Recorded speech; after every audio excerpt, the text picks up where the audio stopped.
G'day all. Well, here we are. I've bought myself a Minneapolis Moline Twin City FTA. Says on that plate there. I know absolutely nothing about it, but I bought it because I liked it. And one day I like to do it up the same as I did up my Fordson. I'll do it up like it'd be brand new. But for now, I reckon I'll see if I can just make it run. So I know it does spin over. It was sitting in a shed that had sort of pretty much fallen down, but it does spin over. Although I haven't turned it over, just moved it a little bit just in case there's stuck valves. So I think the first thing we'll do is probably have a look-see in the top, take the top two heads or the valve covers off, sorry, and just make sure that they're all behaving themselves. Alright, so I want to get access to the rocker covers, so this bonnet's got to come off. Now I'll take these little breathers off just in case they don't fit through the hole. I mean, the bonnet's got a couple of little bends in it here and there, so I've got to take these two off and the pre-filter on the air cleaner, which is just over there, and I'll have to undo this strap here and this strap at the radiator that you can't see. So I'll just start with taking these off. One of these has wing nut, this one here is just a normal hex nut. Wouldn't have a clue what's supposed to be on there, but I would assume just a wing nut. I'll just leave that there. I'll just put the nut back on so I don't lose it, because I'm good at losing things. There we go. Didn't expect to get that. Funny how the fuel tank and these breathers here actually kept their paint, whilst everything else sort of didn't. Now we'll see about taking this pre-filter off. There's a little square bolt looking thing up the top here.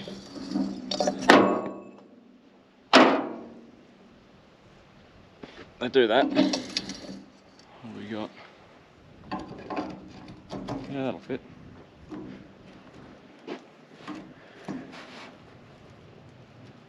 I don't like my chances with this bolt, to be honest. What if it's... Well, that would have been easier to do at the start.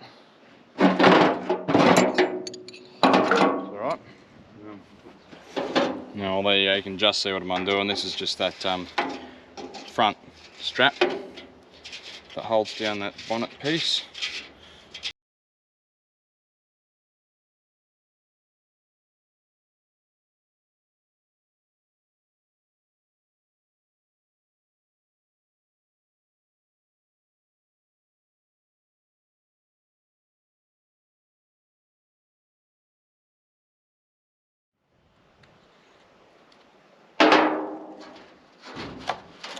Give that a bit of a pull apart.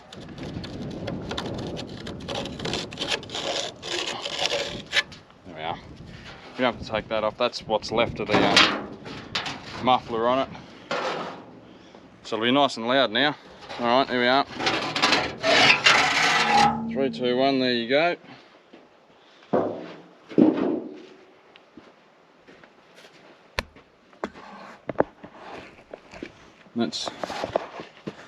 That is the engine. So there'll be, I assume, just these two here nuts to take off, and then these rocker covers will come off and we can have a look, have a good little look, see at the valves, make sure nothing's stuck, make sure it's okay. We can see what sort of cleanliness is inside there as well, whether it's coked with a bunch of random crap or whether it's clean. I mean, the oil, I'd say there's no water in it, because the oil here looks, I mean, the carbon's probably settled out of it. You see a couple of streaks in it, but it's not over full. It's about 2/3 of the way up, so that's a very good sign. Also the fact that it turns over. So yeah, we'll clean these up a bit and we'll take the nuts off. Alright, so I've just scraped across the top a little bit, gotten most of that just sort of dirt off, and I'll just scratch around the side a bit with this, maybe a screwdriver, a paint scraper, just to get, because I don't want a heap of dirt and random crap to fall in. Try and keep it as clean as we can on the inside.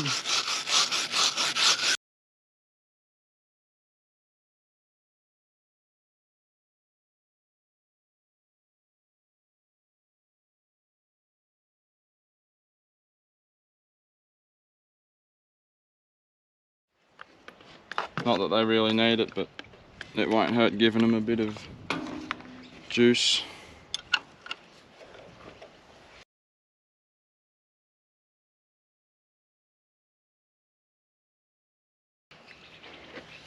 See if we can just... There we go. Bit of light persuasion. We'll see what we're dealing with.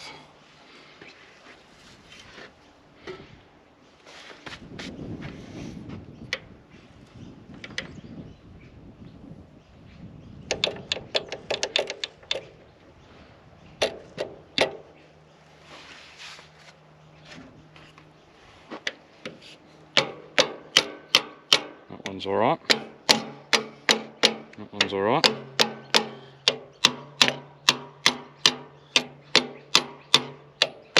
Well, they seem like they're behaving, I think. That's alright. Plenty black enough. It's definitely dry, but that's alright. We'll get some oil into it. I'll knock this one off. There we go. And hopefully we've got the same story.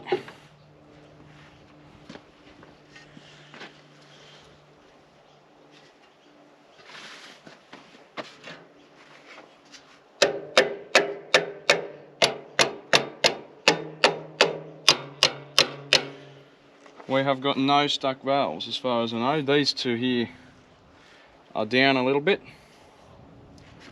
so I assume they would come back up. We'll get some oil onto them, and then we might see about turning it over. I don't know. We'll see what else we have to look at.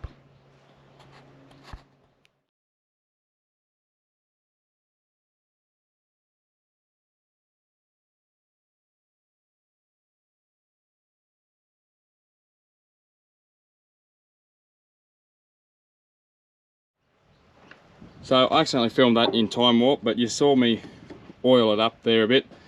Put plenty of oil in on the valve stems, on the rockers, on the push rods, everything. It's all free, so we're right to turn it over. Just slowly for a start, to make sure it's all working right.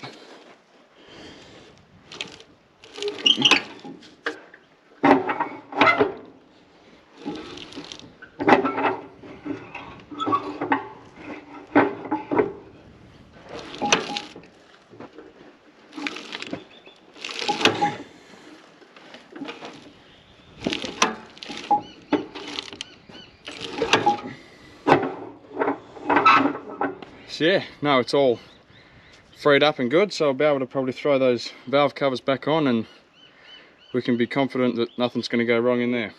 Pop these rocker covers back on because I've got full confidence in them, nothing's going to go wrong. As I said, it was in a shed. I mean, the shed had fallen down a little bit, but undercover-ish nonetheless.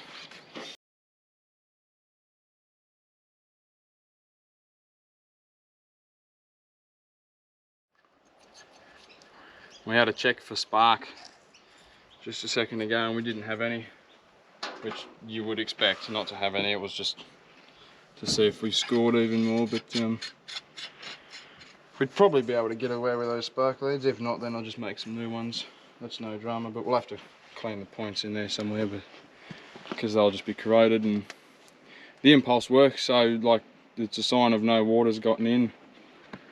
So it's a very promising tractor so far, but in another day we'll clean up the points and we'll see if it's got spark and maybe even see if it'll go. Okay, I'm back now. It's been a couple of months. It's, what is it, halfway through June now. I'm finally attacking the Twin City again, even though it's all in the one video. But anyway, I've just been working on other projects, so I'm back at it. Going to try and make it go today maybe. So I know it's got no spark, so I'm going to try and take the points cover off here. Okay, well, I'm back with a stubby screwdriver, so I can actually fit in there. Oh yeah, that was a lot easier than I thought.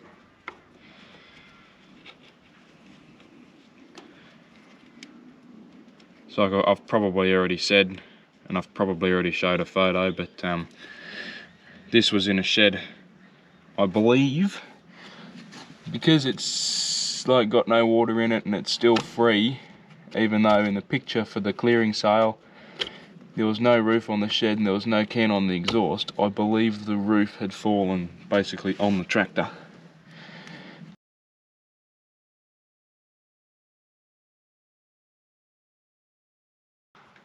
I hope it's not seized.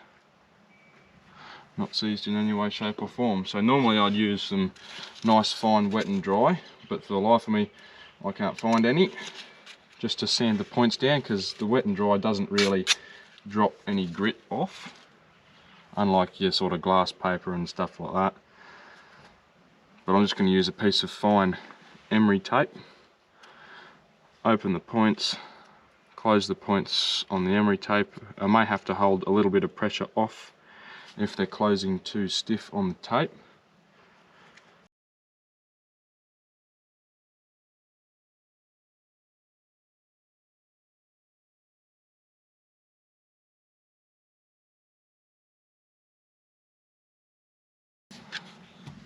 Oh, that should maybe possibly be enough. You always just wipe a rag through just to get rid of any grit or anything, even if you're using wet and dry. Just try and run a piece of rag through there just to wipe off any, you know, strand of whatever that stuff's made of, or any grit that could possibly stop the points from closing. And now, fingers crossed, it just maybe might not, probably won't have spark, but we'll see.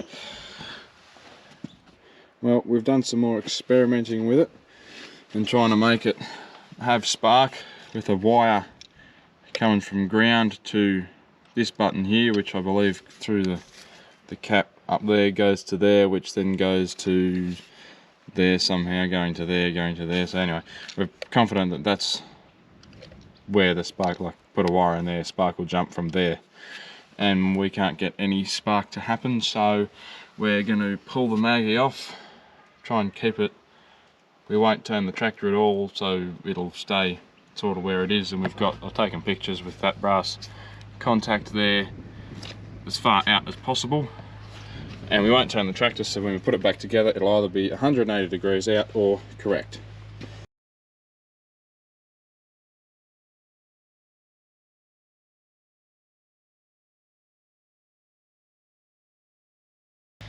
Now the Maggie is right to come off now, I think. Took the two mounting bolts off, so should just slide back off of its thing there. That's little fibre coupling that they have. Leave that there, I suppose, on there. Where'd that go? Roughly. Oh well. So there. Nice and dirty. Now got the Maggie off and we'll be away from the tractor for a little bit. I'll just throw some oil down the, run out of oil. Throw some oil down the spark plug holes, because it is still reasonably stiff to turn with the plugs out. So, just to try and help lubricate everything from top to bottom. And just like that, the Maggie is completely disassembled, and we're just testing the coil for continuity, and I believe it is testing okay, so that's good. That means it's not burnt out, and it should, fingers crossed, work. And we've gone through, we've cleaned these bearings out. They did look like, where's the capacitor here? They did look a bit like that, just all yucky and dried up grease and stuff, but now it's spinning well and they're both all greased up. So we'll keep going with the reassembly process now. So we've stripped it, cleaned it, we found absolutely nothing wrong with it, put it back together, and now it works. Jumping more of a gap than it'll ever have in a spark plug. So, yeah, that should work. We'll just have to put the rest of the impulse mechanism back together, and then we can stick it back on the tractor. Okay, I'm back after a few months off. been working on other projects, but finally back having another go at this tractor. We had all the plugs in it, and I was going to put the Maggie on, and we were trying to figure out where compression on top dead center was for cylinder number 1, and the whole thing is still very stiff to turn over, and there's not a whole great deal of compression, or well, we can't tell the difference between the tractor being stiff and compression. So we're going to go and get my Fordson Major E27N out of the shed, and we'll hook it up to the belt pulley, from belt pulley to belt pulley, and we'll just spin it over, get the oil pump happening, make it throw some oil up everywhere, and hopefully it frees up a little bit. But I'm going to cut that old fan belt off this tractor because that's clearly not recoverable, and it's just going to make a bigger mess, and who knows what it'll do. So we're going to get the trolley jack the front of it up, spin the wheels so that they're straight, and then I'll go and grab my tractor out and we'll hook it up. Alright, trolley jack's here. I'll just jack it up under the centre.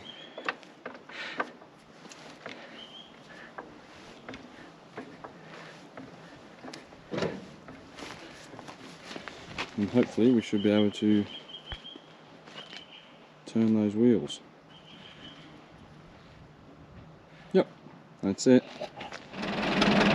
Okay, I've got the Fordson out, gave it a quick bath because it was pretty dusty, and put some fuel in it, and eventually it started running alright. We've hooked the belt up to it, it's in line, it spins pretty fast. We haven't spun the engine over yet, but we'll give it a little test. We'll just grab a knife, cut that original fan belt off the Twin City, and we'll give it a test and see if it's going to behave for us. Alright, we'll see what happens.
It was turning.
that's what I wanted to achieve. It's a lot easier to turn over, and we've just got it lined up. There's a little timing mark here that goes, point like that indicator points to, it looks like a number 4, but we've tied it up with just past top dead center on number 1. So we'll go ahead and throw the Maggie on. Okay, I got the Maggie here. It's lined up with, which one is it? That one there, cylinder number 1. This brush here and the little contact in the rotor there is all looking like it's in the right spot. And it's 90 degrees out to where the tractor is, which is good for our little coupler there. So we should be able to pop this together. Alright, that's on. And we'll test for spark. Yep, I've got spark on that one. Yep. That's good. Well, now that the ignition on the tractor's all good, we're going to try and make the fuel side of it work. So this tap here is a wee bit seized up, I think, so we'll just try and, oh yeah, that's off. Pull this tap out, free it up, one way or another.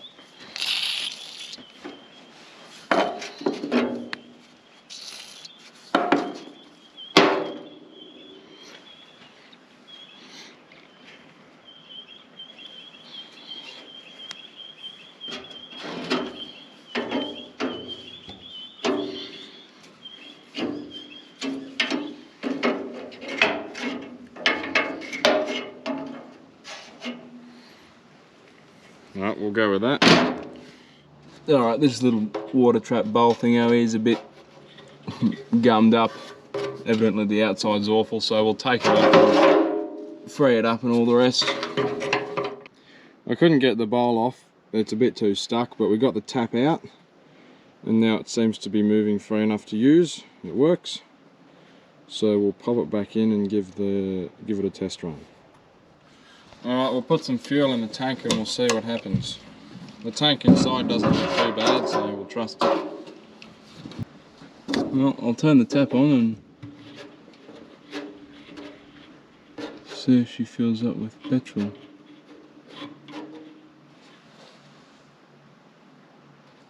Alright, we'll try taking the bowl off.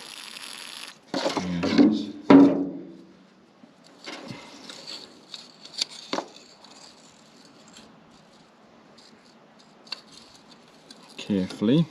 I've not seen anything so gummed. Oh, there we go. Whoa. I don't think that'll work.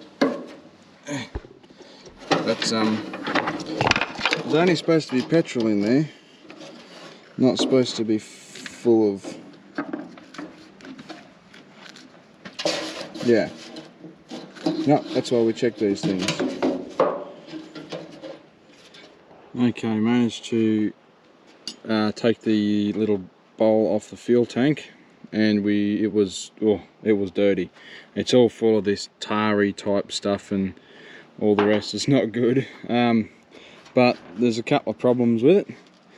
We've got a lovely rust hole through there, and then if you have a look through the top, it's corroded through there as well. Hopefully that focuses. So it's not much good really, this. I mean, the fittings are okay, even the tap needs a polish up in the lathe. And silly me thought that this nut here would swivel on this wire, but it doesn't. And I promise you, I merely touched it and it snapped off. Well, I put a little bit of pressure on, but it never went overboard and it broke, so that was problem number 1. Thought we could silver solder that up, and then we found that was rusted through, so I thought, well, for the time being, it's probably just going to be easier to hook up an auxiliary fuel tank straight to that line that goes to the carby. So we'll do that. We'll crack this line off here and just plumb that up, but I think, judging by the state of everything, Definitely going to take that carby off before we even try and start it, because I'd near guarantee that's going to have something disgusting in it. And the other issue, the starting tank is a bit rusty in the bottom, because I assume because it's just lifted up there. The main tank has got at least 2 litres of petrol in it, and that is as fast as it will drip. So, and I dipped that tank as well, and there's just like goo, tar stuff in there, so it's not pretty. So I'll go ahead and I'll crack that line there, hook up that auxiliary fuel tank, but actually I think before I do that, get that carby off and pull it to bits and clean it up, because you near guarantee that it's not going to be pretty inside. Alright, well we'll go ahead and take this fuel line off.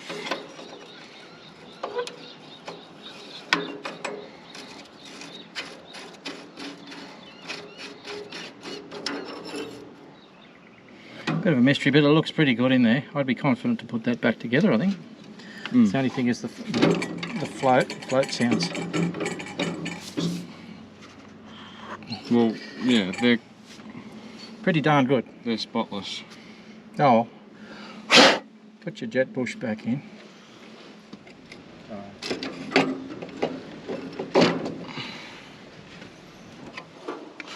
Alright, that's on. I'll pop this choke linkage back on. You can see the little button thing that they've got here to ensure, because that is choke on, and while you're running the tractor you wouldn't want it to just fall open, so it's got a little spring loaded button there,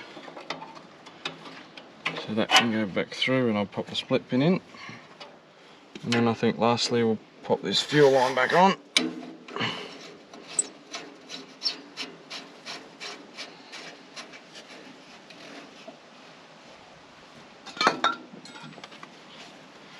Use my proper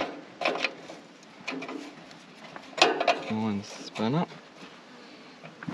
There, carby's back on.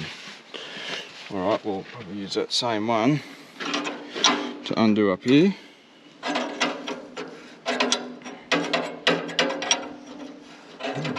Got liquid here.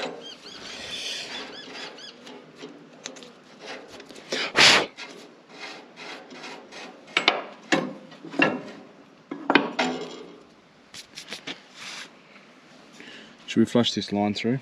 Probably. Alright.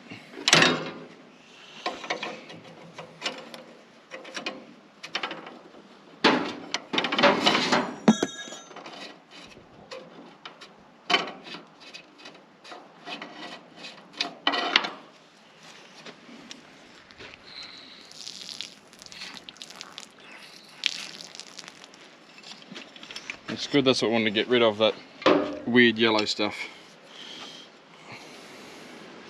Right, that should stay. I don't know, fill the float, I guess, or fill the bowl.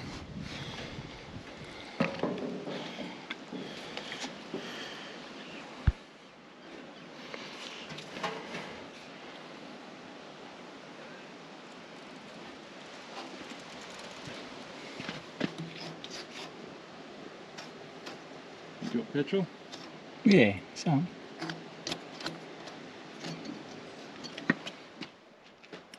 Alright, we're ready to give it a go. There's no water in it, but the state of the water pipe on the other side, it's the same as that one. It's not going to hold water. And how quickly it'll guzzle that sauce bottle, it's probably not going to get hot anyhow.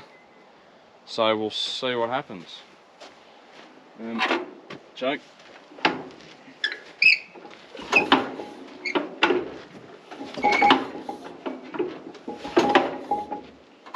Probably choke off now, you reckon? Yeah.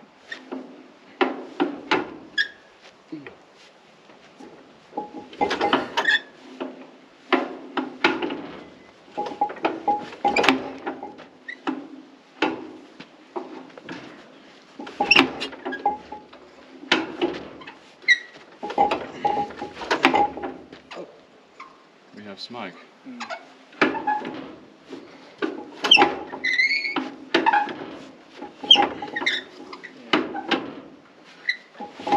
No, you're not going over compression. Oh no?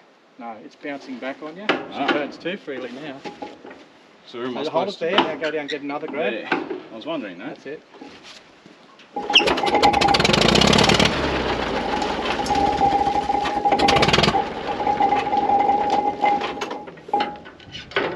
Runs like a clock. It went again when I choked it.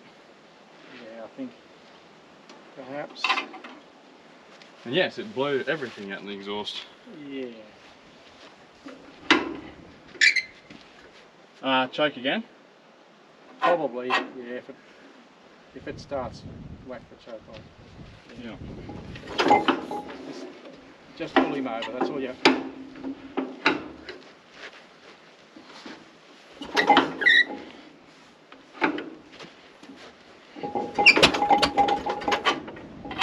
That's lovely. Yeah, no, just crank it with the choke off and see how we go. She's full of fuel. Oh yeah.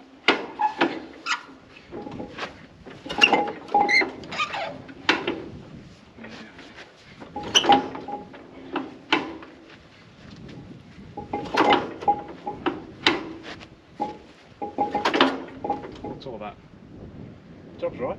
noise? Oh, it's just loose bits. Yeah, well that's what I'm worried about. Nah.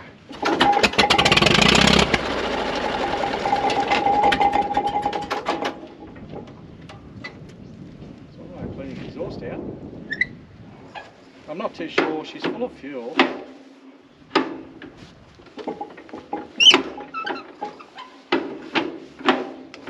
Bring it up to the compression, then get another, yeah, there. I believe it's full of fuel.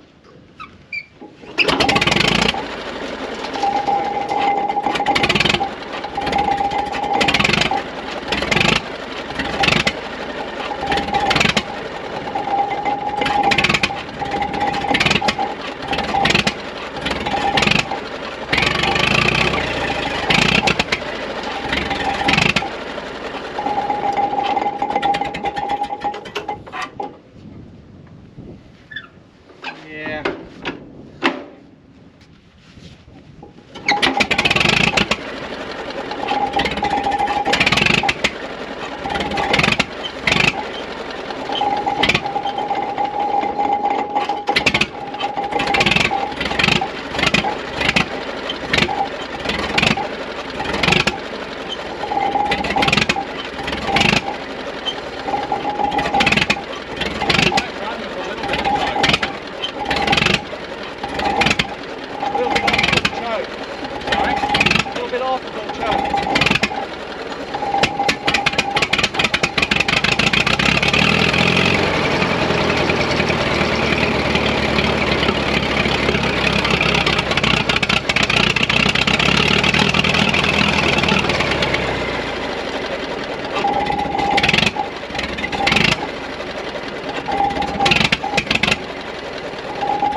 slight mechanical noise.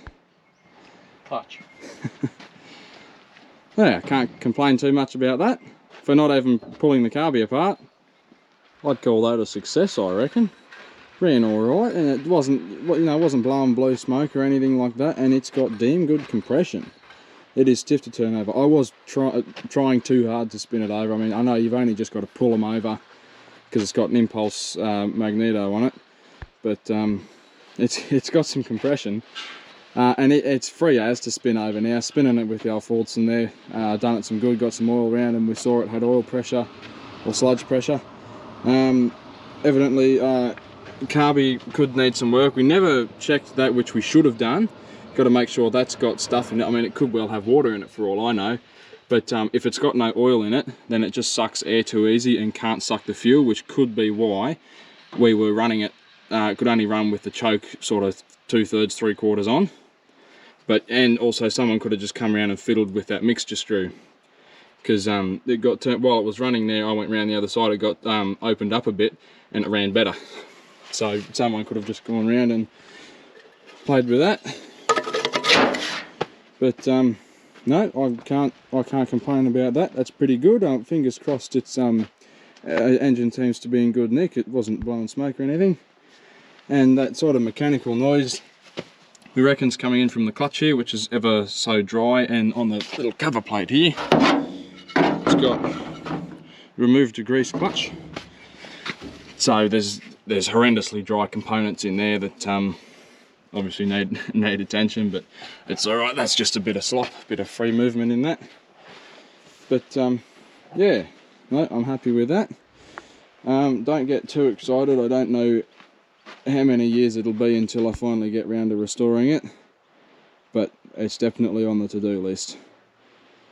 And if you've got any ideas of the paint colour that this used to be, because I've been looking at this thing. It's got yellow fuel tank, yellow breathers there. Like the gearbox there and the sump here and the air filter seem to be grey, like the Twin Cities were grey. Rims are grey, but then it's also got, well, it's got red there on the front rims. I'm wondering if it's like a red primer or something, but you come around here and we see we've got red here as well, and it seems to be red on the blocks. So I'm going to have to do a fair bit of research so I can figure out what's the right paint for it. Anyhow, if you've got any ideas on the original colours, let us know. Anyhow, I think we'll leave it at that. Thanks for watching, and I'll see you in the next one.